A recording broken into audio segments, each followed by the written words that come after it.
Selamat pagi anak-anak Ibu, kita akan melanjutkan pembelajaran kita tentang benzen.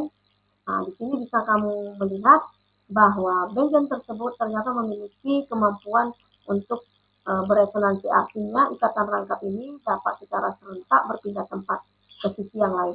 Nah, ini tanda resonansi, kamu bisa lihat perbedaan gambar struktur di kiri dengan yang di kanan. Nah, ini struktur ini sama dengan struktur yang di sebelah kanannya. Kemudian jika benzen tersebut berikatan dengan beberapa substituen, ya kita harus utamakan kereaktifan yang lebih besar itu harus mendapat nomor terkecil atau diprioritaskan yang duluan ya, mendapat dari urutan tersebut. Jadi OH itu harus mendapat nomor yang pertama, lalu diikuti dengan metil yaitu R, lalu diikuti dengan atom halogen yaitu Cl.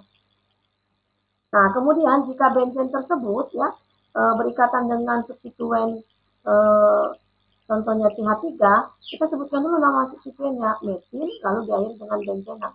Ya, kemudian ini OH hidroksi benzena. Nah, ini adalah nama yukanya, sementara toluena merupakan nama trivialnya. Begitu selanjutnya. Kemudian jika turunan benzen dan itu hilang atom H-nya, ya, itu disebut dengan gugus fenil. Nah, gugus fenil ini menjadi substituen, di mana substituen ini akan berikatan dengan rantai utama yaitu senyawa hidrokarbon dan turunannya. Nah, di sini hidrokarbonnya ini kita beri penomoran ya, yang merupakan rantai utama yaitu 1, 2, 3, 4. Berarti fenilnya itu di nomor 2. Jadi 2 fenil butana.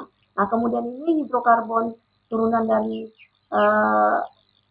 yang merupakan alkohol. Jadi alkohol harus mendapat prioritas nomor 1, ini gugus fungsinya. Berarti 1, 2, 3, 4. Berarti 3 fenil, 1 butanol. Nah, kemudian apakah namanya ini? Ini haloalkana ya kan? Berarti gugus fungsi Cl harus mendapat nomor terkecil. Nah, 1, 2. Berarti namanya 2 fenil, 1 fluoroetana. Nah, jika satu dari gugus toluena ini atom hanya hilang disebut dengan gugus benzil. Lalu penamaannya sebutkan dulu gugus benzilnya. Lalu ini substituen yang berikatan dengan benzil kita tulis di akhir. Jadi namanya benzil klorida, benzil amina, ya begitu seterusnya. Kemudian turunan benzil itu jika sendiri benzil jika berikatan gandeng seperti ini naptalena, 3 antrasena dan selanjutnya. Kemudian ada beberapa reaksi pada benzen karena benzen ini gampang sekali mengalami reaksi substitusi, contohnya seperti ini. Jadi atom H akan lepas dari ikatan benzen, lalu di sini senyawa ini akan mengalami pelepasan ikatan, sehingga atom H akan berikatan dengan salah satu anion atau kation, lalu F ini akan menggantikan atom H yang berada pada benzen.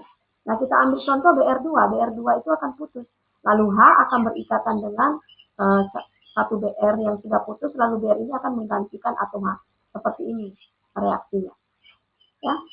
Kemudian reaksi nitrasi seperti ini. Jadi nitrasi itu HNO3. Nanti di sini terjadi pemutusan NO2 terputus dengan OH. Jadi atom H yang sudah putus dari benzen akan berikatan dengan OH. Lalu NO2 ini akan berikatan dengan benzen. Hasilnya seperti ini. Kemudian dengan gugus sulfonat ya. Nah, ini terjadi seperti ini. Nah, ini akan putus, lalu SO3H itu akan berikatan dengan senyawa benzen, lalu H itu akan berikatan dengan OH, ya hasil pemutusan dari asam sulfat ini ya. Ini hasil reaksinya.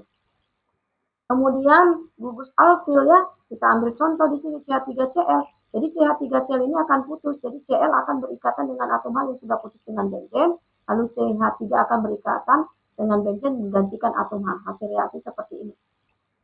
Kemudian ini asetil klorida disebut reaksi asilasi. Nah, di sini Cl akan putus dengan asetilnya, lalu Cl akan berikatan dengan atom H yang sudah putus dari benzen, dan asetil akan menggantikan kedudukan atom H ya, hasilnya seperti ini.